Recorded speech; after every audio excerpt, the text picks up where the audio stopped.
वो की भी कॉपी है जो उछलती है, वो देखिए आपने, तो यार वो खड़ी खड़ी उछल जाती है, मॉल में खड़ी रहती है वो तो BYD की। हाँ बहुत भाई कॉपी भी है। अब मैंने तो देखो किसी गाड़ी में थिएटर नहीं, वो नहीं देखा, प्रोजेक्टर, इनकी गाड़ियों में प्रोजेक्टर रहते हैं भाई, स्क्रीन आ जाती है नीचे से हुआवे की, और प्रोजेक्टर रहते हैं।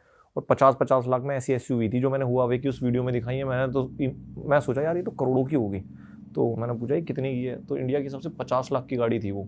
और क्या गाड़ी थी ना भाई, मतलब रोड प्रेजेंस लो, मतलब वो ऐसे लग रही थी मर्सिडीज की शायद मेबैक आती है ना वो SUV वाली, सेम वही व्हील्स, स्क्रीन्स इतनी।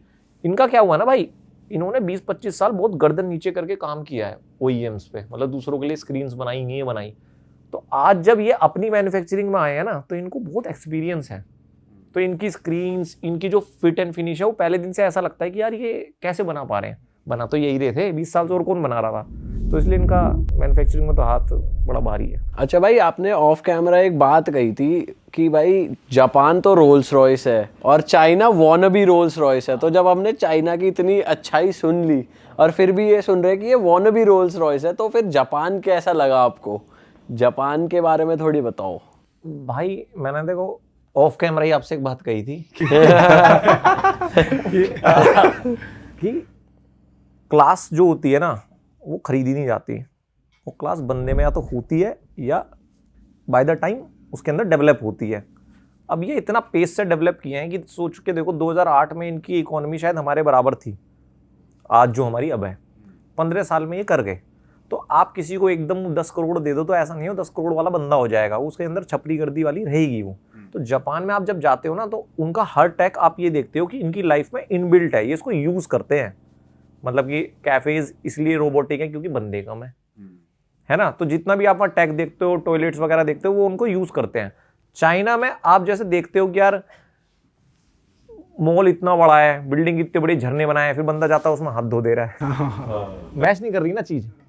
आप कह रहे हो गुची अरमानी के शोरूम पे भीड़ है, वहीं बाहर अंकल टी-शर्ट ऊपर करके ऐसे खड़े हैं तो इसलिए मैं कह रहा हूँ कि वो वोनो भी रोल्स रॉयस है, लोगों की वजह से कर रहे हैं। और इसमें मुझे नहीं लगता भाई कुछ गलत है, कि शायद ये भी उनका ग्रोथ का एक रीजन हो सकता है कि वो बदले नहीं। वो देसी हैं तो भाई वो देसी हैं, वो पैसा कमा रहे हैं। और जापान में on the other hand tech wise और इंफ्रा वाइज चाइना आ गया है, जापान आ गया है। भाई बराबर मान के चलो, या तो चाइना थोड़ा सा आगे मान के चलो अडेप्शन में, कि वो टेक वो अडॉप्ट कर चुके हैं लाइफ में। आपको रियल लाइफ में दिखता है वो जापान में दिखता है, चाइना में आपको वो दिखता है शोकेस कर रहे हैं, बताते हैं कि हम ये कर सकते हैं। मतलब उनकी लाइफ में इतना नहीं दिखता है। और लोग सिमिलर है, मतलब दोनों के यहाँ बहुत डिफरेंस है। नॉर्थ इंडिया साउथ इंडिया, हम भी, हमारे अंदर भी सिमिलरिटी है, उनके अंदर नहीं है भाई नहीं, मतलब वो मुझे पहली बार ऐसे किसी देश में जाके लगा कि यार चलो यार इनसे तो बढ़िया हम ही हैं अच्छा, क्यों, ऐसा क्या था भाई वहाँ पे? चिड़चिड़े से हैं थोड़े, उनके बुड्ढे अच्छे हैं। अच्छा, जैसे हम एक बार बस पे चढ़ गए थे गलत, तो वो आंटी बैठ गई, अब उन्हें पता चल गया गलत चढ़ गए, तो आंटी बेचारी को इंग्लिश भी नहीं आती, ट्रांसलेटर भी समझ नहीं आ रहा है क्या डिवाइस ले रहे हैं। जो बूढ़े हैं उनको बहुत ही पीछे हैं वो, मतलब उनको मतलब नहीं है टेक वैक से। तो वो काफ़ी अच्छे हैं, फ्रेंडली, जैसे सीरीज में देखते हैं सारे चुपट गए क्या कहाँ फंस गए। बट जो यूथ है ना, नहीं वो नहीं है अच्छे। हाँ, वो थोड़ा सा रूड लगते हैं भाई मेरे को। तो मैंने कई जगह देखा कि, मैं एग्जांपल दे देता हूँ, वहाँ पे जैसे हमारे यहाँ जोमेटो है, वहाँ पे एक ऐप है म्यूटेन कुछ करके, यार उनके नाम तो ऐसे ही रहते हैं, उनका येलो कलर का वो है भाई, उसका स्केल इतना बड़ा है, मान लो 5-10 जोमेटो के बराबर है वो, बहुत बड़ा स्केल है। 1-2 कॉफ़ी तो फ्री देता था मैं दिन की, यूँ ही पड़ी रहती थी, क्लेम कर लो, वो दुकान है वहाँ पे जाके ले लो, और बहुत ही तगड़ा स्केल। तो उस पर मैंने जिम पास देखा था, मैं क्या जिम कर लेते हैं कहीं, उसमें थे मैं बीजिंग के आसपास। तो मैंने जिम पास लिया और मैं 1.5-2 किलोमीटर था, मैंने यार पैदल कर चलते हुए चले जाते हैं, वॉक भी हो जाएगी। मैं जिम में गया, अब मैं Alipay से पेमेंट कर सकता हूँ वहाँ पे, तो वो बंदा कहने लगा कि कैश चाहिए। तो मैंने बोला कैश नहीं भाई, मैं Alipay मैं कहाँ से कैश लाऊंगा, और कैश वैसे भी तुम्हारे देश में चलता नहीं, तो कह रहा वीचैट से कर दो। और वीचैट हम कर नहीं सकते, उसमें लोकल सिटीजन की गारंटी चाहिए होती है। तो ऑल चाइनीज़ पूरे दिन या हर चीज़ वीचैट से करते हैं। हम टूरिस्ट के लिए Alipay बनाया हुआ है, और Alipay क्या बढ़िया ऐप है। आप किसी शॉप पे जाओगे तो उसका एक QR होगा, उसको स्कैन करोगे, वो उसकी पूरी मेन्यू आपकी भाषा में कन्वर्ट कर देगा। लिक्विड कॉफ़ी हो कुछ हो, वरना सब चाइनीज़ में रहता है, बट वो मेन्यू कन्वर्ट कर देता है, और वहाँ से ऑर्डर करके आप पिकअप भी कर सकते हो। तो मैंने उसको बोला मैं Alipay से कर देता हूँ, तो क्या नहीं वीचैट ऐसा। मैं बोला यार अब मैं क्या कर सकता हूँ।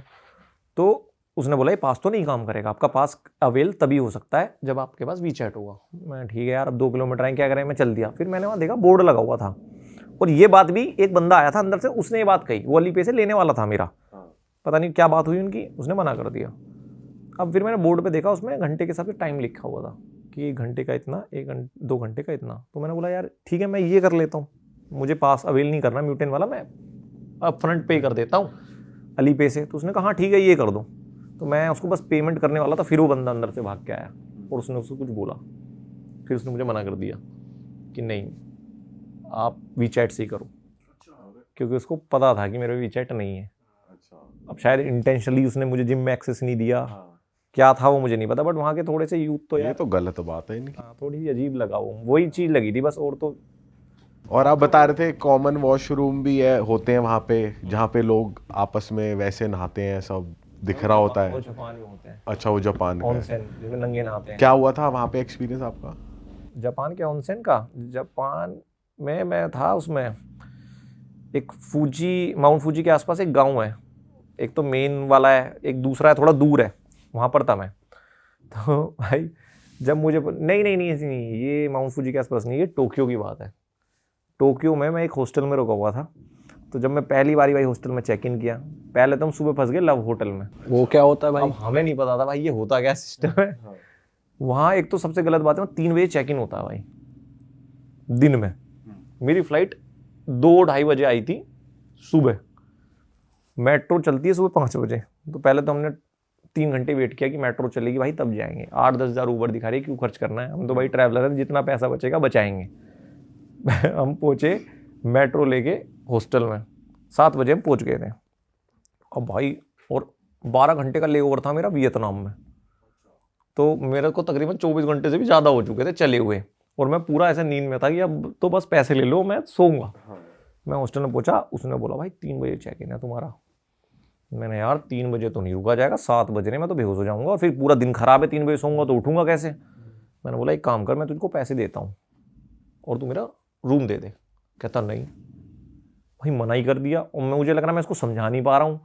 मैंने बोला मैं तेरे को आज का भी पैसे देता हूँ, 5,000 है ना तेरे, पर मुझे रूम दे दे। कहता नहीं 3 बजे ही दूंगा। 3 बजे ही दूंगा। मैं यार ये बात तेरी समझ नहीं आ रही। ठीक है, मैंने लगेज रखा, मैं चल दिया, मैं गली में ढूंढता हूँ कोई। तो यार वहाँ पे ना एक होटल था वो लाल सा, तो मैं तो यही देख रहा था रूम्स अवेलेबल, रूम्स अवेलेबल। अब उसमें मैं गया तो वहाँ पे क्या था कि वहाँ बटन लगे हुए थे 401, 402, 403, और उनकी फ़ोटो लगी हुई थी और वो नीचे बटन थे। अब मुझे लगा कि यार इन्होंने वो बताए हुए हैं कि रूम ऐसे ऐसे हैं, 402 वाला उसमें पैसे भी लिखे हुए थे नीचे। ठीक है यार ये कर लेते हैं, ठीक है 4-5 हज़ार का पड़ रहा है, सो जाएंगे अपना। मैं वहाँ चिल्ला रहा हूँ खड़े होकर, कोई नहीं था। मैं कौन है, एनीबडी देयर, कोई नहीं आए। भाई लॉन्ड्री वाला आए, मुझे देख के चला जाए। मैं उसको बोला बुला दे भाई किसी को। थोड़ी देर में बराबर में ही रूम, मेरे गेट था, गेट खोल के बंदा बाहर आ गया। साला मैं इतनी देर से चिल्ला रहा हूँ, तो कहता कुछ पे जाना है। मैंने कहा ये 402 दबा दे। इसने 402 दबाया, मैंने पैसे करा, यूँ बोलने लगा रूम पे जाओ। ठीक है भाई चलते हैं, हम रूम पे चले गए। मैंने जैसे ही रूम खोला भाई, उस रूम में तो जंजीरें पड़ी हुई है, बेड पे जंजीरें हैं, और मशीन अंदर घुसते एक मशीन लगी हुई है, तो वो मशीन चालू हो गई एकदम से कि अब बटन दबाओ आपके पैसे कट जाएंगे और ये रूम एक्टिवेट हो जाएगा। और उस पर रूल्स लिखे हुए थे इंग्लिश में कि एक बार रूम बंद हो गया तो 4 घंटे से पहले खुलेगा नहीं, कि वो लव होटल है। अब आप उसमें अपनी गर्लफ्रेंड के साथ लोग हो जाओगे, उसमें जंजीरें और ऐसे ऐसे सामान, प्रोग्राम की पूरी प्रोग्राम है, फ्रिज वगैरह, कोल्ड ड्रिंक जो भी था, जिसमें उसमें से लोग पैसे कट जाएंगे। बट वो बहुत सीडी सा रूम था भाई। भाई यार ये क्या भाई मैं ये चटक है भाई। मैंने नहीं, ये मैंने रील्स पे देखा है। हाँ मैंने कदम भी नहीं रखा भाई उसमें। मैंने ये तो सिस्टम की, उसने जब बोला कि गेट नहीं खोलूंगा, यार ये पंगा है कुछ। और उसमें लिखा था कि अगर आप गेट खुलवाते हो एक बटन दबाओगे तो नीचे से खुलेगा, तो एक बार गेट खुलने के भी कुछ पैसे थे, मतलब पेनल्टी थी आप पे। उसका मतलब प्यार का माहौल बना रखा था कि अब अंदर ही रहो। तो जंजीरें थी और क्या क्या था? वो थी हथकड़ी जंजीरें, मतलब हथकड़ी जो होती है वो थी, और सामान पड़े थे इधर उधर, मतलब क्या डंडे वंडे, छड़ी वड़ी पड़ी थी। तो पूरा सिस्टम था। भाई मैंने कहा यार ये क्या हो रहा है सुबह सुबह मेरे साथ में। मैं भाग लिया वहां से नीचे। तो मैंने उसको बोला लिफ्ट, कह रहा लिफ्ट भी नहीं चलती, लिफ्ट नीचे से ही ऊपर आ सकती है, और जब आपका टाइम होगा तभी एक्टिवेट होगी। तो वो लॉन्ड्री वाला जबरदस्ती रहो यहाँ। लव होटल का मतलब कंसेप्ट यही होगा। तो लॉन्ड्री वाला एक छोटी सी सीढ़ी से जा रहा था, तो मुझे बोला कि भाई हट भाई मुझे जान दे, मैं चला गया उससे। तो फिर उसके बराबर में एक होटल मैंने लिया भाई, उसने 7,000 का दिया मुझे 5-6 घंटे का। बढ़िया होटल था। मैं भाई सो, टेंशन नहीं, इतनी मड़क नहीं ले सकते, बन गए ट्रैवलर जितना बनना है। सो के उठा मैं, तो भाई मैं नहाने का हिसाब पूछा तो उसने बोला वी हैव ऑनसेन। भाई होता होगा कुछ ऑनसेन बोनसेन। होटल में नहीं थे नहाने वहाने का? होटल में ही जिसमें था। उसने बोला कि आपका जो है लड़कियों का 3rd फ्लोर पे है, लड़कों का 4th फ्लोर पे है, बट हमारे पास ऑनसेन है। रूम में बाथरूम्स नहीं थे? नहीं, रूम में नहीं था, हम हॉस्टल में थे ना। अच्छा। तो ठीक है भाई 4th फ्लोर पे चले जाएंगे लड़कों का। भाई मैं जाके देखा तो ये वॉश बेसिन है और अंदर एक इतना बड़ा रूम है ये, और इसमें नंगे नंगे लौंडे खड़े हैं 5-10। यार ये क्या हिसाब है भाई, पूरे नंगे नहा रहे हैं ये तो सारे। तो फिर मैंने थोड़ा ऑनसेन के बारे में पढ़ा, तो ऑनसेन की इनकी क्या टेक्निक होती है कि सब नंगे नहाते हैं, और ये जापान में बहुत कॉमन चीज़ है। इसका मेन चीज़ क्या है, एक पूल होगा उसमें 40 डिग्री टेम्परेचर पे गर्म पानी होता है, वो आपकी यहाँ तक होता है, तो आपको उसमें बैठना होता है। तो वो कहते हैं कि वो पानी जो है ना आपकी बॉडी की सारी गंदगी निकाल देता है, डिटॉक्स कर देता है। ये हमारे आयुर्वेदा में भी है ये तरीका, वाकई में काम करता है ये। तो भाई ठीक है, बट यार हम नंगे कैसे नहा ले भाई किसी के साथ, और भाई मेरे को बड़ा अजीब लगे। और वो लोग बिल्कुल भी हंसी मजाक नहीं, कुछ नहीं, वो स्ट्रेट फेस पे नहा रहे हैं प्रॉपर। ऐसे बराबर से निकल जा रहा भाई मेरे बराबर से, मैं यूं बच रहा हूँ, ये क्या है। तो ठीक है, मैं देख रहा हूँ दिन में कब टाइम मिलेगा मुझे जो मुझे खाली मिल जाए। अब नहाना तो है ही भाई, बाहर निकलना है। तो मैंने देखा 2-4 बार चक्कर काटे उसके, मुझे वो खाली मिल गया कि अब ये 2-3 बजे तक नहा लेंगे, 4 बजे के बाद कौन नहा रहा है। मैं गया भाई, मैं नहाया वाया, कपड़े उपड़े, उसमें बाहर ही है, उसमें इतना बड़ा वो लगा रहता है पोस्टर कि अगर आप इसके अंदर कपड़ों में गए तो आप पे पेनल्टी लगेगी, तो कपड़े में नहीं जा सकते कच्चे बच्चे में। तो भाई मैं चला गया, मैं नहाया वाया, नहा के एकदम से मैं ऑनसेन में कूद गया। तो मैं जैसे यहाँ से गर्म पानी आ रहा था, ऑनसेन ऐसा था, तो मैं थोड़ा ऐसे बैठा था कि कोई आ भी जाए साले को कुछ दिखाए ना। भाई जैसे ही मैं बैठा, भाई ये काला आ गया, लंबा चौड़ा अफ्रीकन। भाई मैंने कहा यार ये क्या बकवास है भाई। अब भाई होगा यार भाई। अब या तो मैंने कहा यार इसके साथ या तो 1-2 और आ जाए, इसके साथ तो यहाँ पे टिका नहीं जाएगा। अब दिमाग 2 तरीके से चल रहा है। अब मैं बैठा हूँ भाई, और वो आके साला ऐसे, ये भाई बैठा है ना, ऐसे बैठ गया भाई। अरे वाह, आपने ये वीडियो यहाँ तक देख ली भाई, तुमने हमारी मेहनत सफल कर दिया, तुम ही लोग हो असली रियल हिट। और अगर आपको बहुत मजा आ रहा है ऐसी क्लिप्स में, ऐसी वीडियोस में, तो फटाफट जाइए प्लेलिस्ट पे बिंज वॉच कीजिए, सारी वीडियोस देख डालो और मौज काटो। दैट इज इट, हम मिलेंगे नए पॉडकास्ट में, नए क्लिप में। Till then bye bye, see you, take care, do subscribe.